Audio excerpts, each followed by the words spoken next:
We know that this is a practice under Islamic law. The honor killing is the final act.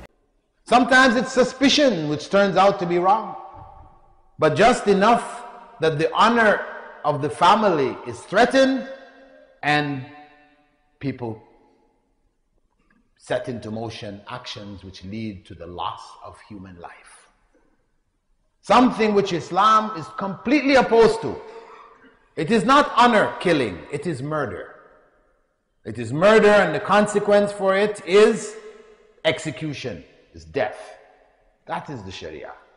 But in countries like Jordan, etc., if somebody kills for honor, the country recognizes the custom, and so the penalty is light.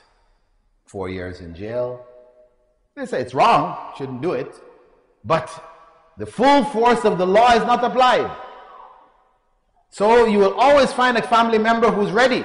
He will jump up and say, I'm ready to do those 4 years for the sake of the honor of the family. We know that this is a practice under Islamic law. The honor killing is the final act. Honor killing. Something which Sharia has no place for. There's no such thing in the Sharia called honor killing. And forward. Recently we got all hyped up about the Aqsa Parvez murder, and we're wondering, what does that have to do with Islam? And some people are thinking, well, yeah, that's Islam's teaching, you know, honor killings all over the Muslim world. What are Muslims doing? They're following the Quran. They're not following the Quran. The Quran, in fact, prohibits Muslims from taking innocent life. And taking a life for what people call honor killing is actually a dishonorable murder, as far as I can understand from the Quran. But we can see that in the Bible there is some hint of something that we might call honor killing. We cannot sanction this gender side. We cannot sanction the diminishment and dehumanization of women.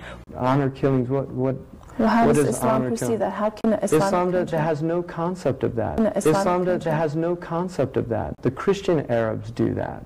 Mexicans used to do that. Mm-hmm. But there are reports of it in other Muslim countries. There's reports of it in Pakistan. This used to happen all over the world. This happened in Christian countries. This is just a situation that existed in many parts of the world. It doesn't justify it, but the fact that it still exists in that part of the world is only indicative of the fact that that familial honor is still an extremely important, if not a central element to those societies.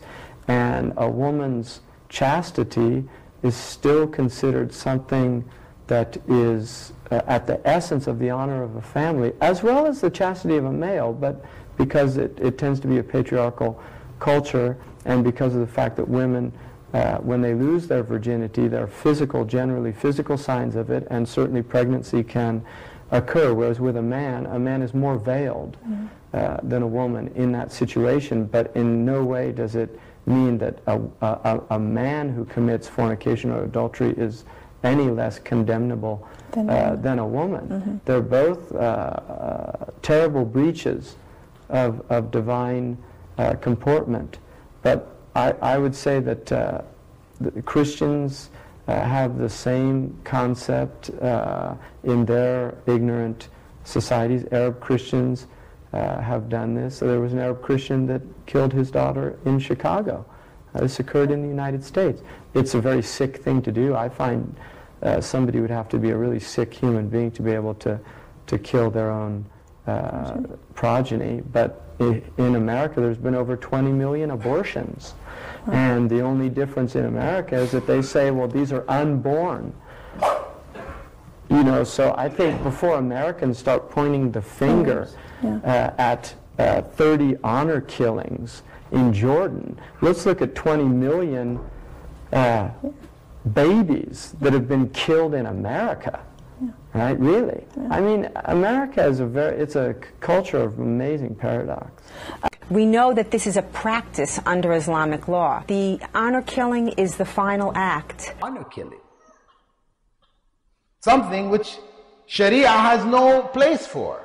There's no such thing in the Sharia called honor killing.